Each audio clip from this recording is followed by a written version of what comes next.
Olá, pessoal. Nós vamos prosseguir na análise de alguns importantes romances da literatura brasileira da época do Romantismo. Hoje nós vamos falar da Escrava Isaura, romance que chegou aos nossos dias ganhando um novo impulso de popularidade devido à sua adaptação para a televisão em forma de novela. Na Globo isso aconteceu nos anos 70 do século passado e na Record, se não me engano, na década passada, ano 2000 e alguma coisa. Escrava Isaura é um romance que teve um apelo popular muito grande pelo seguinte: ele conta a história de uma moça branca que era escrava. Como é possível isso?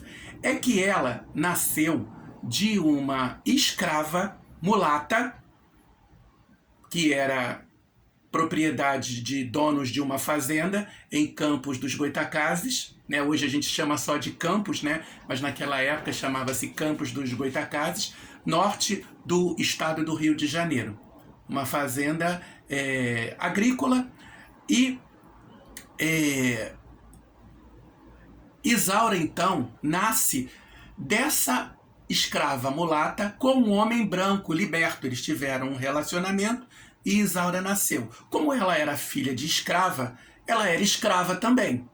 Durante muito tempo o pai tenta libertá-la, mas ainda como escrava, ela ganha as graças da dona da fazenda, que não era, que tinha um marido, ele de fato era o dono, era quem mandava, mas ela, como a matriarca, tem lá seus poderes. Se apaixona pela criança, ela tinha um filho homem, mas sempre quis ter uma filha menina que lhe fizesse companhia, uma filha que ela pudesse ensinar tudo sobre como era ser uma mulher de posses, e ela pretendia, a mãe, pretendia, antes de morrer, libertar Isaura.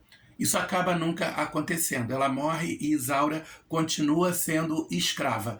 E aí Isaura passa a ser atormentada por Leôncio, filho da tal senhora que morreu e que gostava da Isaura. Isaura aprendeu a tocar piano, falava línguas, inclusive o francês, que era a língua da moda naquela época, era prendada, sabia bordar, costurar, conversar com desenvoltura, embora fosse tímida, e sabia perfeitamente da sua condição de escrava. Era invejada por muitos escravos, porque ela era uma pessoa criada dentro da fazenda, não tinha, na casa principal, não tinha que se preocupar em fazer serviços duros, como cortar cana, e esse tipo de coisa. Era uma mulher branca, bonita, e aí nós entramos nas características básicas do romantismo, da construção dos personagens românticos. As heroínas e heróis românticos, eles eram muito idealizados. Eles eram muito estereotipados. O que é o estereótipo?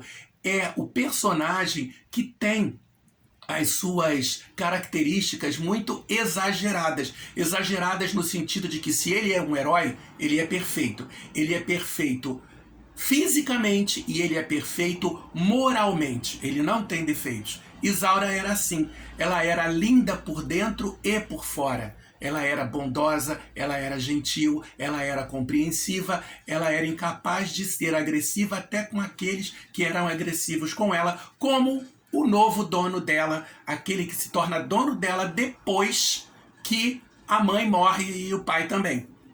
O Leôncio, o filho mais velho da senhora que tinha, digamos assim, adotado a Isaura. Isaura então passa a ser atormentado com ele, ele quer pegar a Isaura de qualquer jeito, mas ele é casado com Malvina, que por sinal é uma moça muito boa e que gosta da Isaura e que quer libertá-la.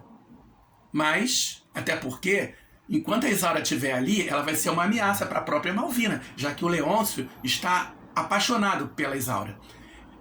Depois de muitas peripécias, o pai de Isaura tenta primeiro comprá-la com o dinheiro que ele conseguiu juntar durante muitos anos, mas não consegue, porque o Leôncio não quer vender. Então ele e Isaura fogem para o Recife. Lá em Recife ela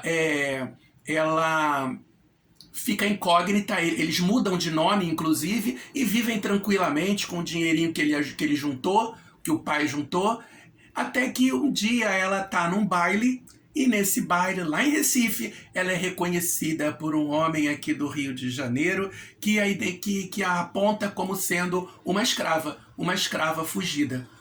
O rapaz de lá do Recife, chamado Álvaro, que era muito rico, ele não se intimida com isso, ele não rejeita a Isaura, já estava apaixonado por ela, e não rejeita a Isaura só porque ela é uma escrava, até porque ele acha a escravidão uma instituição muito injusta. Então,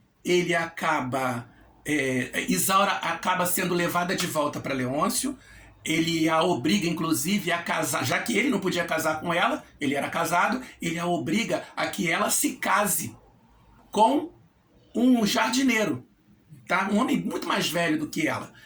E quando tudo parece que vai ser consumado, o casamento inclusive, aí o nosso herói, o Álvaro, que era bonito, rico e perfeito, chega e diz que comprou todas as dívidas do Leôncio, porque ele vivia todo endividado, comprou todas as dívidas do Leôncio e agora é dono de tudo que era do Leôncio.